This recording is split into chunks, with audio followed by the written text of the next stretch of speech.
चलिए आज वर्ण को कम समय में ख़त्म करने के लिए एक शॉर्टकट तरीके से पढ़ा रहे हैं जो जिससे क्वेश्चन सारे के सारे बन सकते हैं और यहाँ से आपके लिए बहुत ज़्यादा ज़रूरी है। जो भी 10th और 12th में विद्यार्थी है उसके लिए इस साल के लिए जो जिनका एग्ज़ाम आने वाला है उनके लिए भी ज़रूरी है।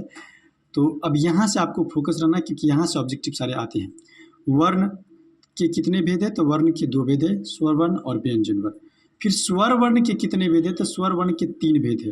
पहला ह्स्वर, दीर्घ स्वर और तीसरा आपका प्लुत स्वर आता है। क्या आता है? ह्स्वर, दीर्घ स्वर और प्लुत स्वर।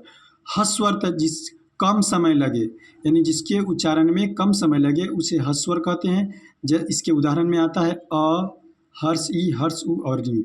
इसकी संख्या हो गया 4। और दीर्घ स्वर तो इसमें 2 गुना समय लगे।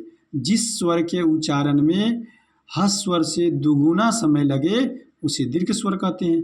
दीर्घ में जैसे आ, दीर्घ ई, दीर्घ उ, ए, ऐ, ओ, औ।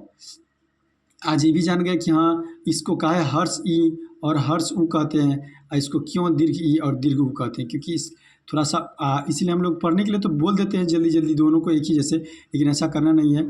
हर्ष ई के उच्चारण में थोड़ा कम समय लेना है और दीर्घ ई के उच्चारण में थोड़ा ज़्यादा समय, जैसे अ, आ, ई, ऐसे इस तरह से मतलब पढ़ना रहता है। तो दीर्घ स्वर की संख्या 7 है। अब एक आता है प्लुत स्वर। ये क्या होता है? तो प्लुत स्वर जिसके उच्चारण में तिगुना समय लगे। ह्स्वर कम समय लगे, दीर्घ स्वर 2 गुना समय लगे, प्लुत स्वर में तिगुना समय लगे। प्लुत स्वर में तिगुना का समय जिसमें कोई चीज़ को लंबा करके, जैसे ओम, या फिर गाना उना जो रहता है उसके लास्ट में बोलेगा ला ला ला ऐसे करके। तो प्लुत स्वर जिसको थोड़ा लंबा उच्चारण किया जाए। तो आप जान गए स्वर वर्ण के कितने भेद है? 3। ह्स्वर, दीर्घ स्वर, प्लुत स्वर। ह्स्वर में कम समय लगेगा, दीर्घ स्वर में 2 गुना समय लगेगा, प्लुत स्वर में 3 गुना समय लगेगा। ह्स्वर की संख्या 4 है, अ, ई, उ, री, और दीर्घ स्वर की संख्या 7 है, आ, दीर्घ ई, दीर्घ उ, ए, ऐ, ओ, औ। अब फिर जानेंगे कि व्यंजन वर्ण के भेद। तो व्यंजन वर्ण के भेद के लिए देखिए क्या है।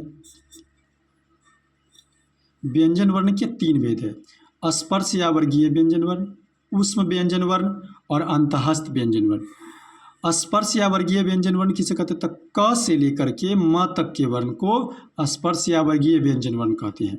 इसकी संख्या 25 है, क्योंकि गिन लीजिए क ख ग में मतलब 5 है, फिर ऐसे मतलब क वर्ग, च वर्ग।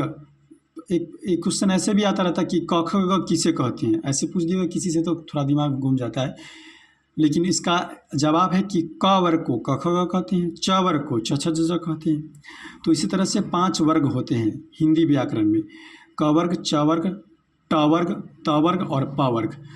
तो ये पाँचों मिला के संख्या 25 होती है। तो ये सब स्पर्श या वर्गीय व्यंजन वर्ण में आता है। ऊष्म व्यंजन वर्ण में क्या होगा?